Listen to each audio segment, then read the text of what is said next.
प्रश्नोत्तर रत्न मालिका जी का स्वाध्याय हम सभी कर रहे हैं। राजर्षि अमोघ वर्ष जी द्वारा कृत।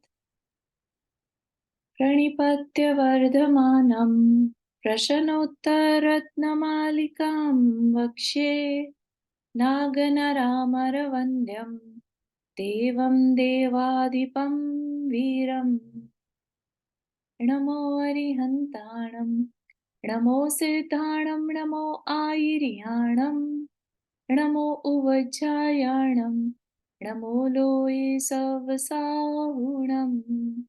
पंच परमेष्ठी भगवान की जय। अगले 45 मिनट के लिए सभी प्रकार के पापों का त्याग करके सभी 9 बार नमोकार मंत्र पढ़ लें।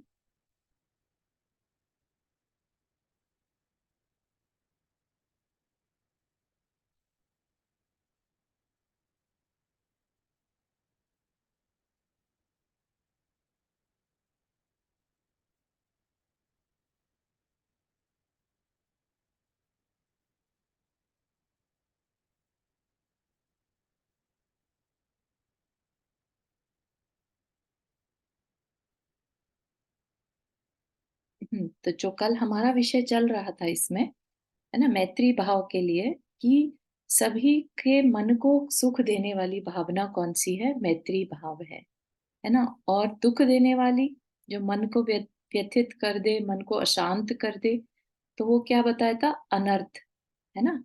बिना किसी कारण कुछ भी करना जो है हमारे मन की अशांति का कारण है। तो सुख देने वाला, इसका मतलब मैत्री भाव जो है वो अनर्थ नहीं है ना। उसका कुछ अर्थ है। भले ही हमें लगे कि अरे हम दूसरे के लिए क्यों भावना भाएं, लेकिन उस दूसरे के लिए भावना भाने का पर्पस अपने के लिए ही सुख देना है।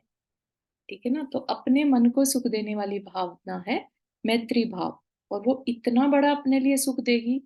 कल को अगर हम इसी भाव मैत्री भावना को हर समय भाते रहे, और लेट से हमारे सामने कोई केवली भगवान भी हो, तो यही मैत्री भाव जो है तीर्थंकर पुण्य प्रकृति का बंध होने में भी सहायक होता है। ठीक है ना। तो जो तीर्थंकर प्रकृति सबको सुख देने का कारण बनती है, उसके लिए हमने कभी उस मैत्री भाव को भाया होगा, तब जाके आज हम तीर्थंकर बन पा सकते हैं। ठीक है ना। जो दूसरे के सुख में कारण बनते हैं। ठीक। तो इस तरीके से हम अपना भी कल्याण करते हैं और दूसरे का भी। ठीक। और फिर अगला क्वेश्चन था कि दुखों का नाश कैसे हो। ठीक। तो उसमें आया था त्याग भावना। ठीक। जिस चीज से विकल्प हो उस चीज का त्याग यदि है तो आत्मा को दुख नहीं होगा। हमें दुख उसी वस्तु से होता है जिसे हमने अपना माना है, जिसमें हमने अपना ममत्व भाव रखा है, ये मेरा है ना। तो हम जिन जिन चीजों को मेरा कह दें, उनसे हमें दुख होता है। अगर हम उन चीजों को छोड़ना शुरू कर दें, उस भाव को छोड़ना शुरू कर दें, है ना, तो हमारे दुखों का भी नाश हो जाएगा। सिंपल सी चीज है। हम किस लिए इस संसार में भटक रहे होते हैं? क्योंकि हमारे अंदर मिथ्यात्व है। हम पर को अपना मानते हैं कि ये मेरा है ना। परिग्रह करते हैं उस चक्कर में। तो अगर हम उन चीजों में परिग्रह में अपना ममत्व हटा दें, तो फिर हम अपने दुखों का नाश भी कर सकते हैं। तो त्याग भावना जो है, सही कुशल त्याग भावना जो है, वो हमारे दुखों का नाश करने वाली है। ठीक। यदि मन वचन काय से सब प्रकार के से जगत के पदार्थों का त्याग है, तो जगत का कोई भी पदार्थ दुख दे नहीं सकता। दूसरों की बात तो दूर, जब मुनिराज का शरीर ही उन्हें दुख देने लगता है तो वह उसका भी त्याग कर देते हैं। इसीलिए वही संसार में सुखी आत्मा है, जो शरीर का त्याग कर दे, है ना। शरीर जिसे हम बिल्कुल अपना ही हर समय समझते हैं कि ये तो मेरा है ना। मेरे शरीर को किसी ने ऐसे कैसे कह दिया, मुझे किसी ने ऐसे कैसे कह दिया, ये टेढ़ा है, ये अच्छा नहीं है, ये ऐसा है, वैसा है। तो ये सब हमारा शरीर में मोह भाव है ना। तो इसके लिए मुनिराज क्या करते हैं? मुनिराज इस शरीर से मोह घटाने के लिए क्या करते हैं? कायोत्सर्ग, काय का उत्सर्ग। काय मतलब शरीर, उत्सर्ग मतलब छोड़ना। तो उतनी देर के लिए कायोत्सर्ग की जितनी देर कायोत्सर्ग करते हैं, यानी 27 वाचोश्वास में नमोकार मंत्र को पढ़ना, उतनी देर के लिए वो अपनी काय का त्याग कर देते हैं। उतनी देर के लिए वो किसी भी प्रकार से इस शरीर से अलग अपने आप को महसूस करते हैं। तो ये भी एक प्रैक्टिस है, काय को भी अपने से अलग मानना। तो काय को अलग मानेंगे तो हम अपने आप को कहाँ रखें फिर, है ना? तो आ जाएगा, तो अपने आप को जो हम हैं वैसा माने, उस रूप माने। ठीक, तो वैसा वो कब करते हैं? सामायिक में वे संकल्प लेकर बैठते हैं। सर्व निराकृत्य विकल्प जालम संसार कांतार निपात हेतुम विविक्तात्मानं वेक्ष्यमाणो निलीयसे त्वं परमात्म तत्वे। इसकी हिंदी देख लेते हैं। संसार रूपी जंगल में पटकने वाले सभी विकल्प जालों को छोड़कर हे आत्मन, एकमात्र अपनी आत्मा को देखता हुआ परमात्म तत्व में लीन हो जाओ। तो वो अपने ही आपको संबोधन देते हैं कि जितने भी, जैसे कहते हैं ना, निर्विकल्प हो जा, है ना, और अपने में ही खो जाओ, अपने में ही लीन हो जाओ।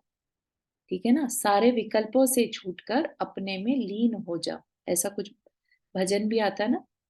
तो चेतन अपने आप को संबोधन देते हैं, है ना। तो ये सामायिक की अवस्था हो गई उनकी।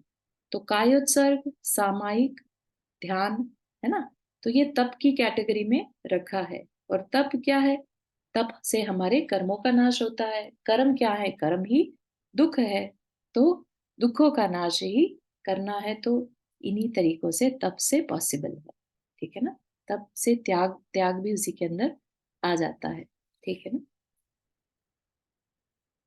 आगे चले, यहाँ तक कि किसी को कुछ मेंशन करना हो, कुछ शेयर करना हो। हम्म, आगे चलते हैं। कोन्धो या का यो कार्यरतः को बधिरो य शृणोति न हितानि को मूको यः काले प्रियाणि वक्तुं न जानाति। कोन्धो, अंधो, है ना, का अंध, अंधा कौन है? अंधा का, तो क्या कहा? जो अकार्यरत, नहीं करने योग्य कार्य में लगा है, उसको किस श्रेणी में रख दिया? अंधे के बराबर। फिर पूछा बहिरा कौन है, बहरा कौन है? तो जो हितानी, हित को न शृणोती, नहीं सुनता, जो हित की बातों को नहीं सुनता, अपने कानों का सही इस्तेमाल जो नहीं करता। ठीक। फिर बोला कि कौन गूंगा है, मूक कौन है? जो समय पर प्रियाणी वक्तुम, प्रिय बोलना न जानाती, नहीं जानता। समय पर, है ना। प्रिय बोलना ऐसा नहीं, उसमें चापलूसी को यहाँ पर नहीं, प्रिय बोलना नहीं लिखा है। प्रिय बोलना समय पर, जो गलत समय पर गलत वाणी का यूज कर जाए तो उसको गलत समझा गया है। ठीक है। तो यहाँ पर शरीर की जो इंद्रियां मिली हैं, अगर हम उनका सही इस्तेमाल नहीं करते तो हम भी अंधे, बहरे और गूंगे के समान हो सकते हैं। भले ही हमारे पास इंद्रियां हैं, लेकिन हम उन इंद्रियों को अगर सही से इस्तेमाल नहीं करते तो हम भी उन्हीं के बराबर हैं। और फिर इन फ्यूचर में जो लाइफ मिलेगी हमें, उन इंद्रियों से रहित मिलेगी।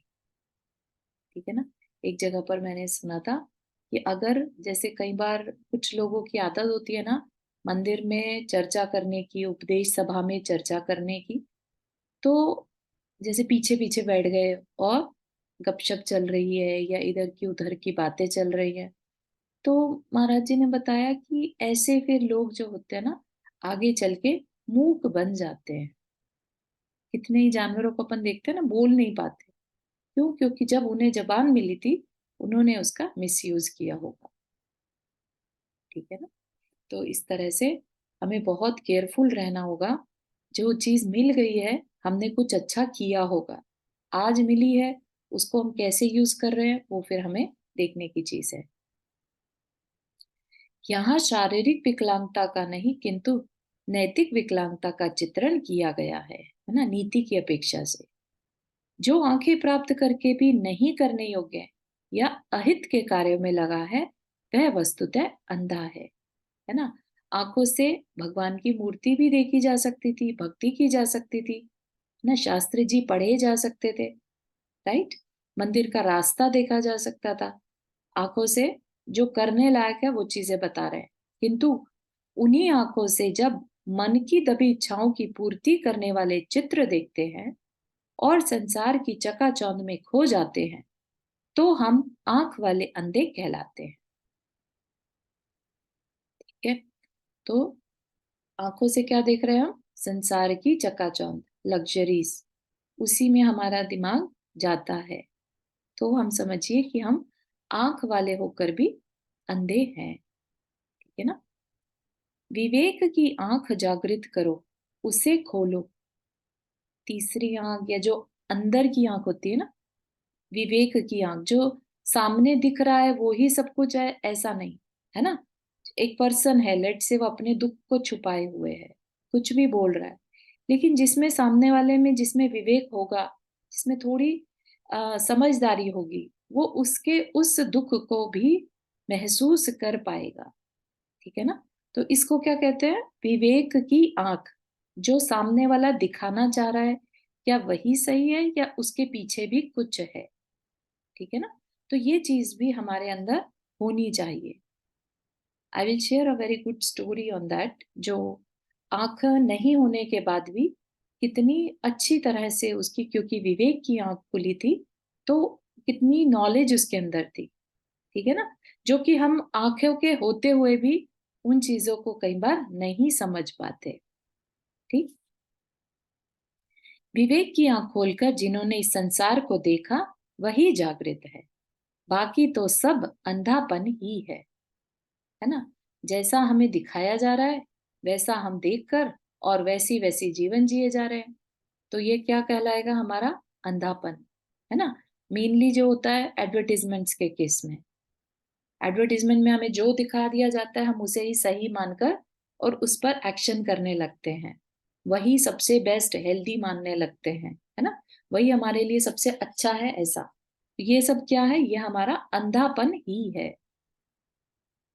ऐसे बहुत से लोग जो घर में रहे, समाज में रहे, राजनीति में रहे, किंतु विवेक के साथ जिए, है ना?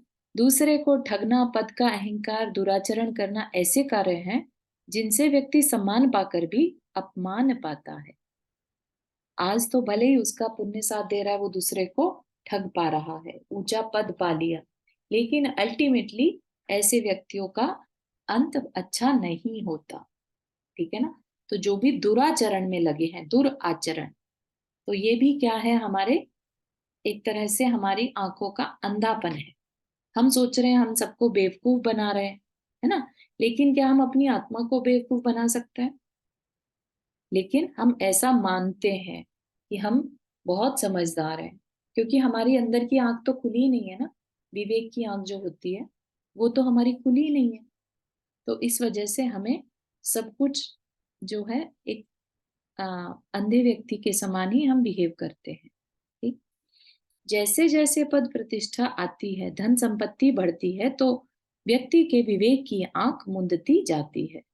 अब उसे सही गलत क्या है ये नहीं समझता, है ना? वो एक ही डायरेक्शन में चलना शुरू कर देगा। जिस भी तरह से बस पैसा आना चाहिए, पद प्रतिष्ठा मिलनी चाहिए, उसमें वो नैतिक तरीके से है कि इलीगल तरीके से, फिर उसको फर्क नहीं पड़ता, क्योंकि उसको उसकी एडिक्ट हो जाता है, एडिक्शन हो जाता है, पैसे का एडिक्शन, पद प्रतिष्ठा का एडिक्शन। तो फिर वो उस चक्कर से निकल नहीं पाता। तो कह रहे हैं कि जैसे जैसे ये सब बढ़ता है, व्यक्ति के विवेक की आंख मुंदती जाती है। जिनका विवेक जागृत रहता है वह एकांत में भी विकार को प्राप्त नहीं होते। एकांत में भी विकार को प्राप्त नहीं होते मतलब ऐसा नहीं कि खाली अकेले बैठे हैं और दूसरे के बारे में बुरा सोचते रहें। अकेले भी हैं तो अपने क्या करने लायक है और क्या नहीं, उस चीज की अवेयरनेस रहती है। ठीक है ना? तो एक कहानी है, राम लक्ष्मण का विवेक। जब चंद्रनखा, चंद्रनखा या जो प्रचलित रामायण है उसमें शूर्पनखा भी कहते हैं, है ना? तो चंद्रनखा अपने पुत्र वध का बदला लेने के लिए वेश बदलकर एक वृक्ष के नीचे बैठ गई और रोने लगी। सीता ने उनकी दीन दशा देखी तो उसे धैर्य बताकर राम के पास लाई। राम ने पूछा, तुम कौन हो? इस घने जंगल में अकेली क्यों विचर रही हो? तब चंद्रनखा ने कहा, हे पुरुषोत्तम, मेरी माँ का मरण हो चुका है। जब मैं छोटी थी मैंने माँ को नहीं देखा। माँ के शोक में पिता भी परलोक चले गए। मैं पूर्व पाप के कारण इस दंडक वन में आई हूँ। बहुत दिनों से इसी जंगल में भटक रही हूँ। मेरे पापों का आज नाश हुआ तो आप सरीखे महापुरुष के दर्शन हुए। अब मुझ पर कृपा करो, मुझे अपना लो। तो वह जो थी चंद्रनखा जो थी, वो राम के सौंदर्य पर मोहित हो गई थी। राम और लक्ष्मण के सौंदर्य पर मोहित हो गई थी, इसलिए उसने ऐसा वेश बनाया था। दोनों भाई एक दूसरे का मुंह देखने लगे और मौन से बैठे रहे और सोचते रहे कि कुलवती शीलवती स्त्री ऐसे निर्लज वचन नहीं कह सकती। सो उन दोनों से अपनी इच्छा पूर्ति असंभव है ऐसा जानकर वह चली गई। है ना, उन्होंने उसे कोई भाव नहीं दिया क्योंकि उनके पास विवेक था।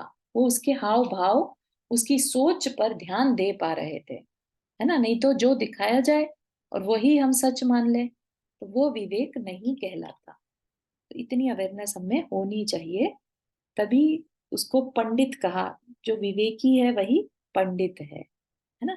वही हमने पीछे पढ़ा था ये चीज, राइट। तो पंडित मतलब क्या? पंडित मतलब जिसके पास विजडम है ना। तो हम सही गलत का निर्णय ले पाए, ऐसी विवेक बुद्धि हमारे अंदर भी हमेशा आनी चाहिए, होनी चाहिए। ठीक है ना। आचार्य कहते हैं इसी का नाम विवेक है, जो जंगल में रहते हुए भी इस आपत्ति से बच गए, पर नारी के संपर्क की जिन्हें इच्छा नहीं हुई। आज का मनुष्य विचार करे कि इस स्थिति में यदि वह होता तो क्या करता। है ना, इजी सी बात है। बहुत ही ऐसा देखने में, मूवीज में और उसमें सब में ऐसे ही दिखाते हैं, राइट। तो जो भेष बदल कर आया जाता है उसी को सच मानकर और उसी में ही भावों में बह जाता है, तो वह पर्सन क्या कहलाएगा? अंधा। ठीक। अब बहरा कौन है? तो जो हित की बात नहीं सुनता।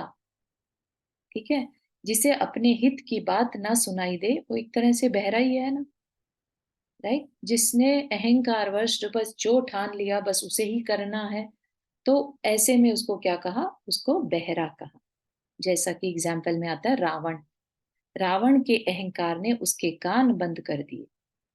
मंदोदरी जो उनकी पत्नी थी, उन्होंने बहुत समझाया था रावण को, इवन यहाँ तक भी दिखा दिया था कि बहुत बुरे अपशकुन हो रहे हैं, आप मत जाओ। है ना। और रावण ने उसको भी एकदम झिड़क दिया और कहा कि तुम मुझे क्यों डरा रही हो। ठीक है ना। हे स्वामी, आप इस एक स्त्री के लिए इतना उत्पात क्यों झेल रहे हो? आप 18,000 स्त्रियों के नाथ हो, एक से एक सुंदर आपकी रानियां हैं। आप हम सबको विधवा मत करो। नाथ, इस उपद्रव को रोक दो। राम की सीता राम को लौटा दो। रावण ने अपने बल, अपनी शक्तियों को ज्ञान करा के मंदोदरी को शांत कर दिया। विभीषण भ्राता ने भी समझाया, मेरे ज्येष्ठ भ्राता, यह कार्य अयोग्य है। आप जैसे महापुरुषों को यह शोभा नहीं देता कि किसी की स्त्री को जबरदस्ती अपनाया जाए। पर रावण अपने हित की बात सुनकर क्रोधित हो उठता। है ना। इतना तो महापुरुष था कि किसी दूसरे की पराई स्त्री को मैं उसकी इच्छा के बिना हाथ नहीं लगाऊंगा, ऐसा तो नियम ले रखा था।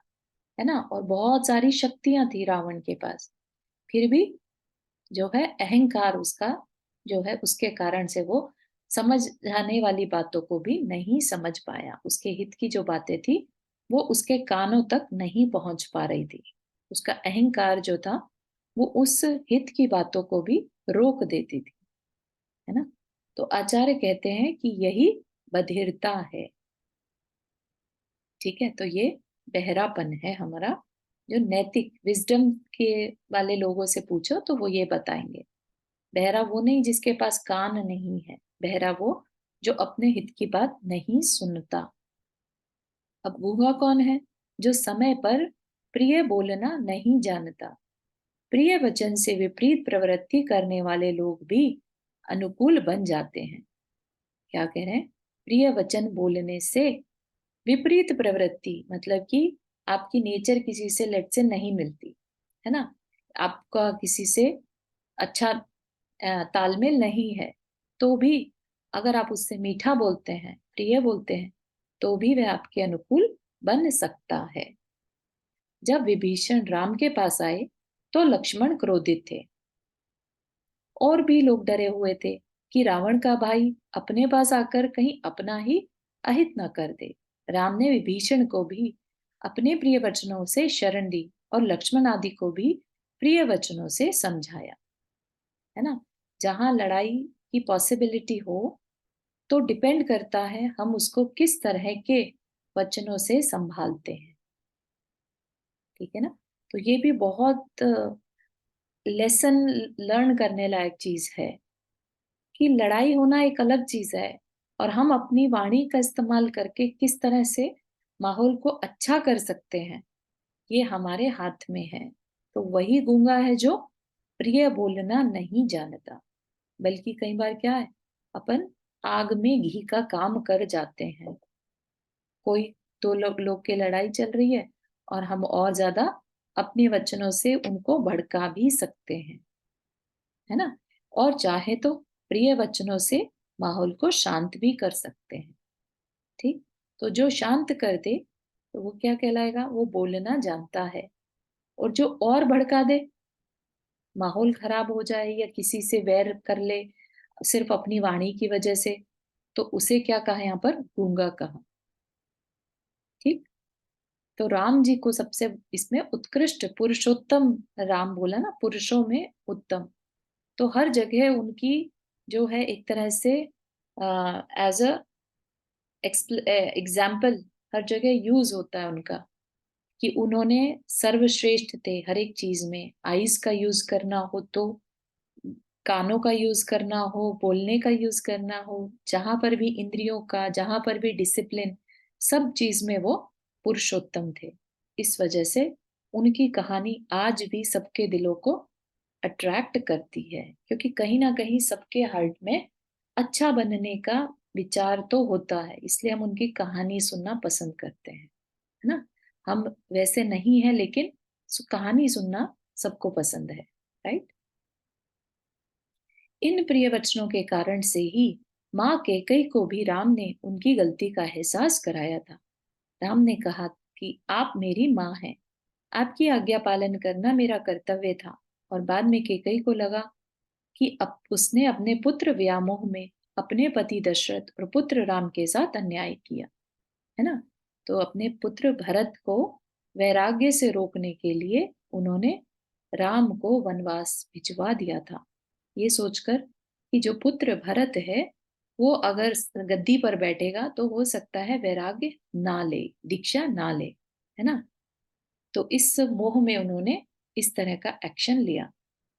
राम ने अपनी माँ से यह बात वनवास से लौट कर आने के अवसर पर कही थी, वनवास जाते समय नहीं।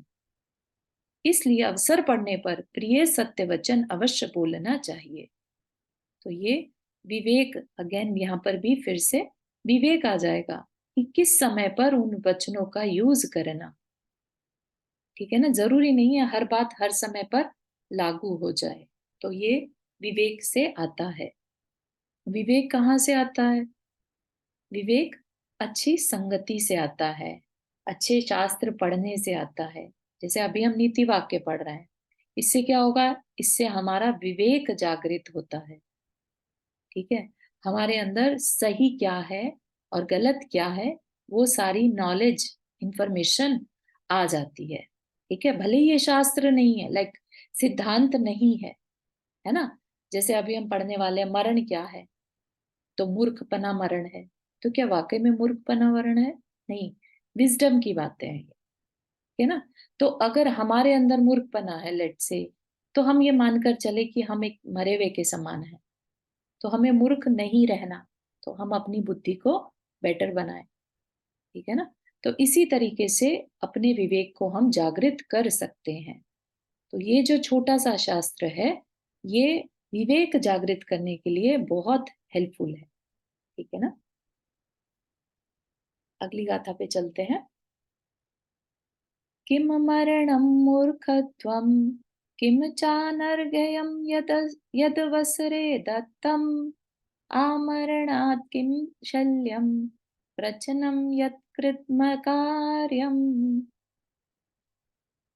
तो क्या कहा, मरणम किम, मरण क्या है, मूर्खत्वम, मूर्खपना मरण है, और अनर्घ्यम किम, अनर्घ्यम मतलब अनर्घ्य, हम जब पूजा करते हैं ना तो बोलते हैं अनर्घ्य पद प्राप्ते, है ना। तो अनर्घ्य मतलब जिसका कोई मूल्य नहीं है, बहुमूल्य, अनर्घ्यम किम, तो बहुमूल्य क्या है।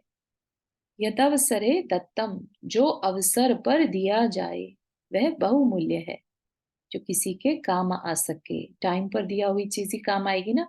किसी का पेट भर गया और अब उसे खाना दे दो तो कोई काम का नहीं है, राइट।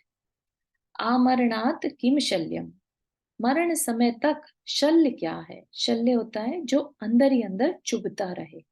ठीक। तो क्या कहा, यत अकार्यम, जो नहीं करने योग्य कार्य गुप्त रीति से किया गया हो। वो क्या चीज है, जो सीक्रेट जिसे कहते हैं ना, कुछ ऐसे सीक्रेट्स जो हम शेयर नहीं कर सकते, हमें पता हमने गलत किया है ना, और हम दूसरे से शेयर नहीं कर पा रहे हैं, तो क्या होगा, वो शल्य की तरह अंदर ही अंदर कांटे की तरह चुभता रहेगा, मरण समय तक हम उसे एज अ सीक्रेट अपने हार्ट में दबाए रहते हैं, राइट। तो लेकिन वो बहुत तकलीफ वाला काम होता है, क्योंकि अगर जिसके किसी के अंदर में सीक्रेट हो और वो उसी सीक्रेट के साथ मरण को प्राप्त हो जाए, तो वो एक तरह से आर्त ध्यान, दुख वाला ध्यान के साथ मरण कहलाता है। इसीलिए जब समाधि मरण होता है तो उनसे उनके शल्य भी पूछी जाती है कि आपके मन में कोई ऐसी बात तो नहीं है जो आपको शेयर करनी हो, आपने ना शेयर करी हो, अभी समय है, सब कुछ गुरु के आगे बोल दीजिए, हल्के हो जाइए, है ना। तो इस तरह से भी उन्हें हल्का कराया जाता है। ठीक है ना। तो इसका विवेचन देखते हैं। जो मूर्ख है उसका जीवन निर्वाह होना कठिन हो जाता है, इसलिए वह मरे हुए के समान है। ठीक है ना। तो यहाँ पर किस अपेक्षा से कहा, मूर्ख व्यक्ति हर एक से मूर्ख बन जाएगा तो अपना गृहस्थी, अपना जीवन नहीं चला पाता, तो नहीं चला पा रहा, बहुत कठिनाई से जीवन बस गुजार रहा है, तो एक मरे हुए के समान है। मूर्ख व्यक्ति घर परिवार के लिए भी बोझ रहता है, इसलिए जितना बन सके विद्या अध्ययन करके संतान को बुद्धिमान बनाना चाहिए, है ना। अपने जो एशियन पेरेंट्स हैं उनमें तो बहुत ज्यादा देखा जाता है कि बहुत ज्यादा पढ़ाई पर जोर दिया जाता है, और इसीलिए जो एशियन किड्स हैं वो बहुत समझदार निकलते हैं, भले ही उन्हें बहुत स्ट्रेसफुल टाइम देखना पड़ता है, लेकिन लाइफ में आगे चलकर वो मूर्ख नहीं कहलाते एटलीस्ट। ठीक है ना। तो विद्या अध्ययन करना, यहाँ पर क्या कहा कि हर पेरेंट को चाहिए कि वो अपने संतान को विद्या अध्ययन के लिए प्रमोट करे। ठीक है ना। और वो एशियन पेरेंट्स बहुत अच्छे से करते हैं। ठीक है ना। तो ये बहुत इंपॉर्टेंट चीज है कि अगर किसी पर्सन में सोचने समझने की शक्ति है, जिसको कहते हैं ना आईक्यू लेवल कम है, ठीक है ना, तो उनके आईक्यू लेवल को बढ़ाने के लिए उन्हें थोड़ा मेहनत एक्स्ट्रा करनी चाहिए, नहीं तो लाइफ बहुत हार्ड हो जाती है। ठीक है ना। तो ये चीज यहाँ पर कहना चाह रहे हैं कि वो एक तरह से उसका जीवन जो है वो मरे हुए के समान हो जाए। तो माता पिता का यह प्रथम कर्तव्य है। जो माता पिता बचपन से ही संतान के विद्या अध्ययन का समीचीन प्रयत्न नहीं करते वह उनके शत्रु हैं, और वह पुत्र जीवन पर्यंत मरण समान पीड़ादायक हो जाता है। तो यहाँ पर जो विद्या है वो ये नहीं कि सिर्फ ग्रेड्स अच्छे आ रहे हैं तो बहुत इंटेलिजेंट हो गया, है ना। उनका आईक्यू लेवल, ईक्यू लेवल जो है वो बहुत हद तक घर के संस्कारों से भी होता है। ठीक है। हाँ रिचा जी, आपने हाथ रेज किया।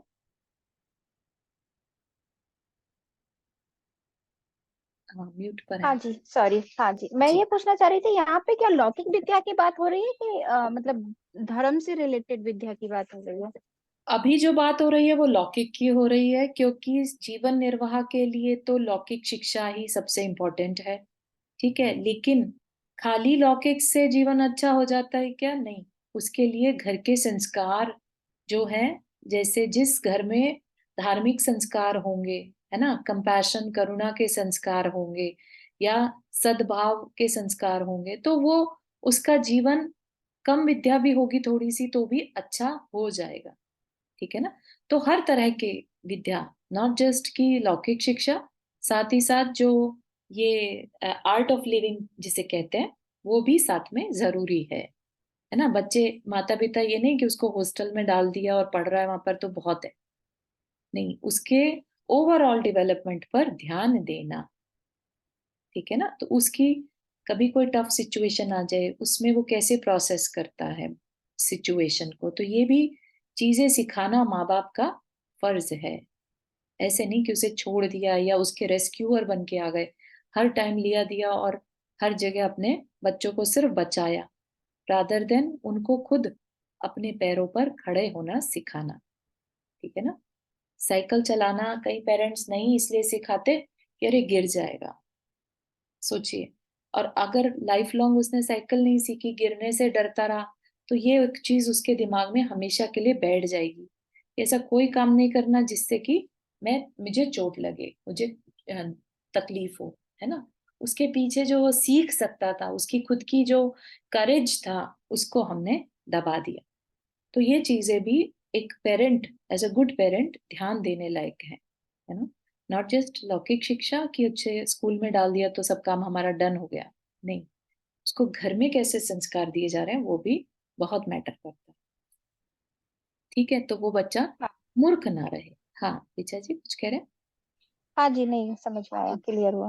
Good, all right. तो हमारा नेक्स्ट क्वेश्चन क्या था कि बहुमूल्य क्या है?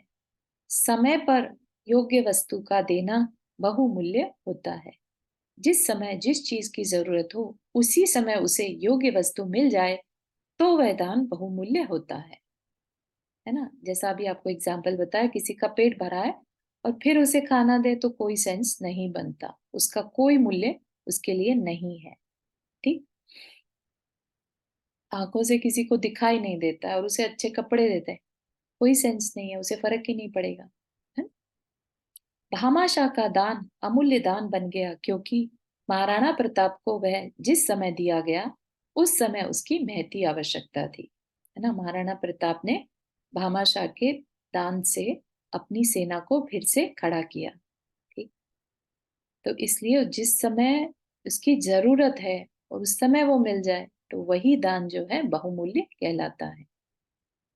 हिंसा, झूठ आदि 5 पापों में से कोई भी किया हुआ पाप व्यक्ति को मरण पर्यंत उसके हृदय में कांटे की तरह चुभता है। ये आपसे अभी चर्चा करी ही थी, है ना? तो ये क्या है, बहुत तकलीफ देने वाला काम रहता है। जो मरणासन है, आप उससे कभी पूछ कर देखें तो वो, मतलब, एक चुभन सी कंटिन्यूअसली होती ही रहती है। जिसके पास कभी कोई सीक्रेट हो तो वो समझ सकता है इस चीज को कि कितनी तकलीफ होती है अंदर में। इसलिए हे आत्मन, कभी भी छिपा कर पाप मत करो, यदि हो गया तो गुरु से प्रायश्चित लेकर अपने मन की शल्य दूर करो। ठीक? क्योंकि मरण बिगड़ जाएगा, और मरण बिगड़ गया तो अनंत गतियों में फिर से घूमना पड़ेगा। इट्स बेटर कि अपने अहंकार को एक साइड रखकर, गलती हो गई उसे एक्सेप्ट करके, और किसी समझदार पर्सन से प्रायश्चित ले लेना चाहिए। ठीक है ना? गुरु से मिल जाए तो बेस्ट है। ठीक है ना? तो गुरु हम लोग लौकिक में ना अपनी गलतियां किसी को बताते नहीं है, क्योंकि हमें लगता है कि वो लोग हमारा मजाक हमारा बनाए। इम्प्रेशन गलत हो जाएगा, या वो लोग हमारी इंफॉर्मेशन का मिसयूज कर सकते हैं। बिल्कुल सही है, बिल्कुल सही है, तो होता ही ऐसा है।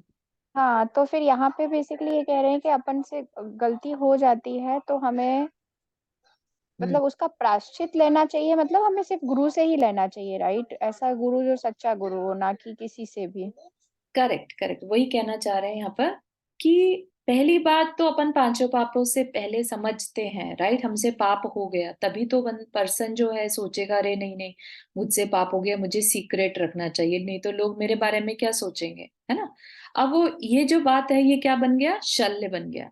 अंदर ही अंदर वो चीज, क्योंकि हमें पता हमने पाप किया, और ये शल्य बन गया। जिसको नहीं पता पाप किया वो तो जी रहा होता है, बिल्कुल धड़ल्ले से जीते हैं। जैसे ये पॉलिटिशियंस हैं, इनको फर्क ही नहीं पड़ता कितना ये हिंसा कराते हैं, कितनी झूठ बोलते हैं, कितनी चोरी करते हैं, इन्हें ये पाप नहीं लगता, तो इनके अंदर वो शल्य भी नहीं होती।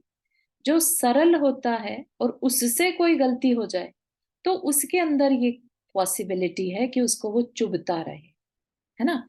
तो उसके लिए आप अपने से किसी जिससे आप विश्वास करते हैं, जिस जैसे गुरु सबसे इंपॉर्टेंट है यहाँ पर, क्योंकि गुरु का काम क्या है? हमारी तकलीफ को दूर करना। जो चीज हमें चुभ रही है, हमें वो गुरु उस चीज से छुटकारा दिला सकते हैं।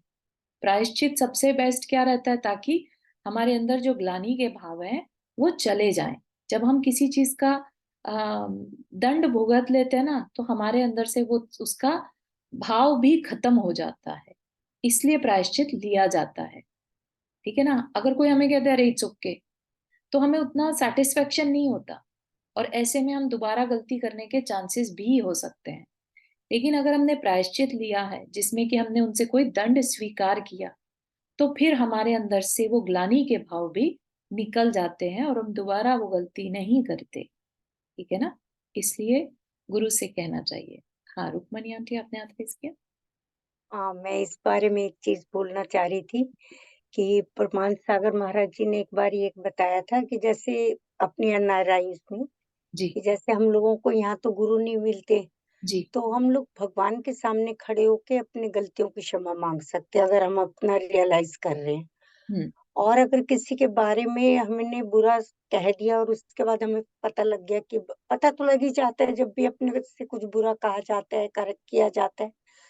तो उसमें अगर तुम नहीं सामने वाले से क्षमा माँग सकते क्योंकि ये बहुत मुश्किल है किसी से क्षमा माँगना, तो तुम उसमें अपने मन के अंदर उस आदमी को विचार करके उससे तुम अगर क्षमा माँगोगे तो भी क्षमा मिल जाएगी तुम्हें। हाँ, बिल्कुल सही है।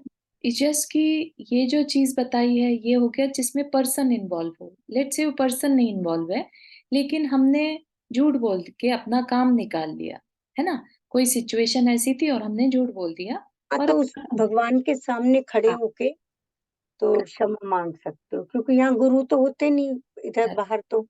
बिल्कुल सही है। तो जो भी है, अपने अंदर इसे शल्य नहीं रखना, ठीक है ना? तो ये क्या है?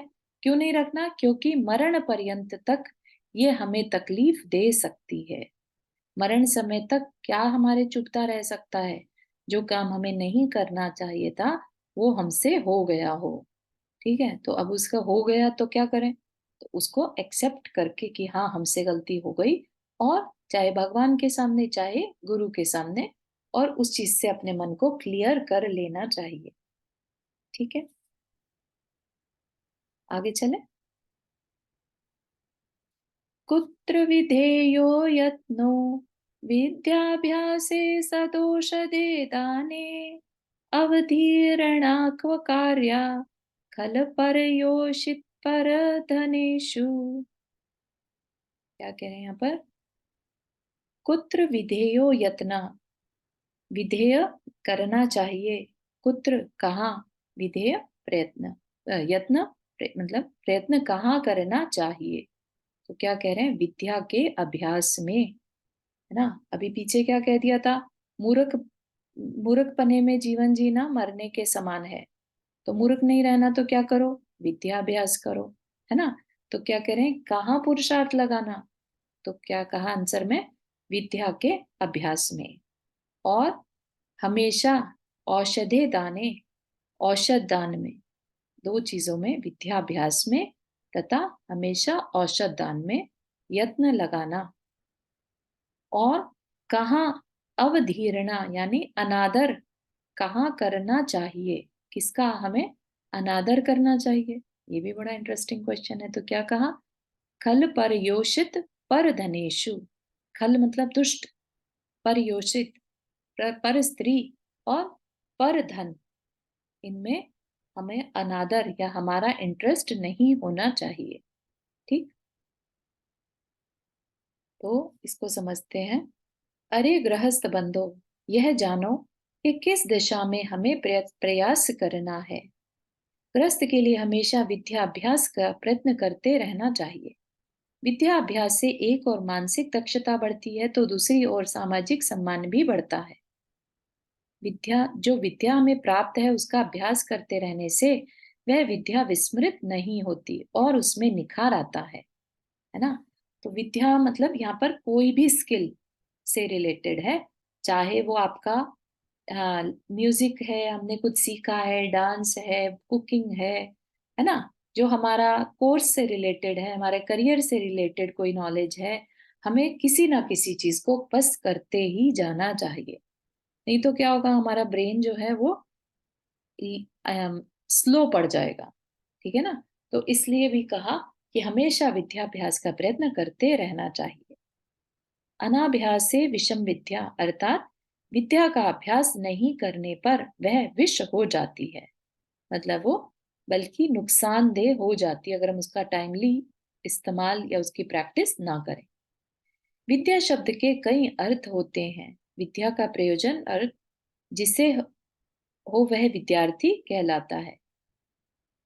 इस परिभाषा से विद्यार्थी जीवन में अर्जित ज्ञान विद्या कहलाती है। ठीक है, विद्या अर्थी है ना, विद्यार्थी, राइट। तो विद्या का प्रयोजन, जो विद्या सीख रहा हो वह विद्यार्थी। तो मेनली स्टूडेंट्स लाइफ जब चल रही होती है उसको कहते हैं। लेकिन जब हम यहाँ पर आए, अमेरिका आए, तो देखा कि अरे यहाँ तो सीखने की कोई एज ही नहीं है ना। कोई भी कभी भी किसी भी नॉलेज को गेन कर सकता है। दूसरा विद्या अर्थात शस्त्र विद्या, संगीत विद्या, न्याय विद्या, आयुर्वेद विद्या, चित्रकार विद्या, ज्योतिष विद्या आदि ऐसी विद्याएं हैं जो जीविकोपार्जन में काम आती हैं। विद्यार्थी जीवन के बाद यह विद्याएं जीवन चलाने के लिए और धन उपार्जन के लिए होती हैं।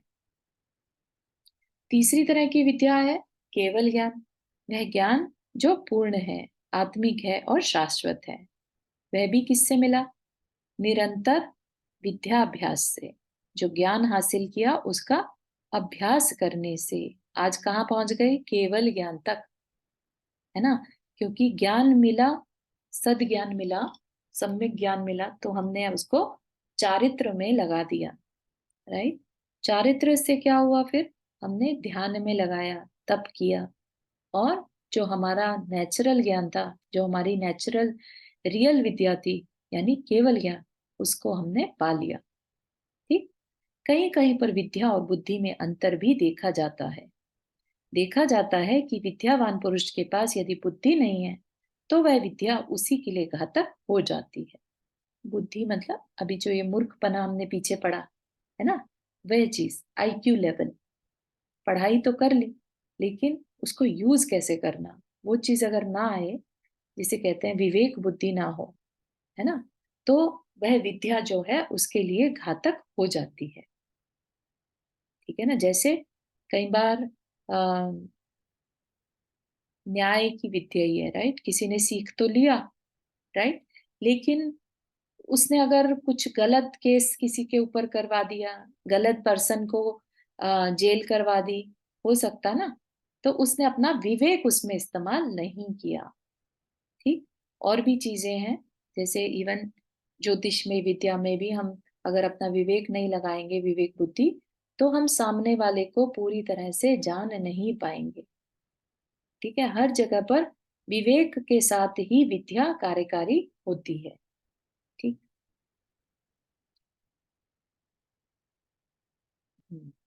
आज के लिए यहीं तक रखते हैं।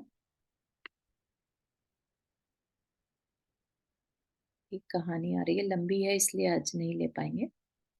यहाँ तक के किसी को कुछ चर्चा या कुछ शेयर करना है?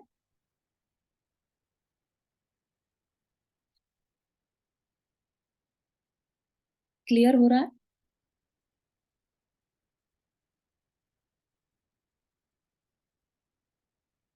इजी सा ही है ना, यहाँ पर इसमें कुछ ज्यादा दिमाग लगाने वाला नहीं है। लेकिन अगर किसी का मन हो तो इसको याद भी कर सकता है अपने विवेक को जागृत करने के लिए। ठीक है ना? चलिए, जिनवानी स्तुति। जावाणी के ज्ञान से सूझे लो कालो, सो वाणी मस्तक धरो सदा देत हूँ दो। हे जिनवाणी भारती तो ही जपो दिन रैन, जो तेरा शरणा गए सो पावे सुख चैन। 9 बार करना।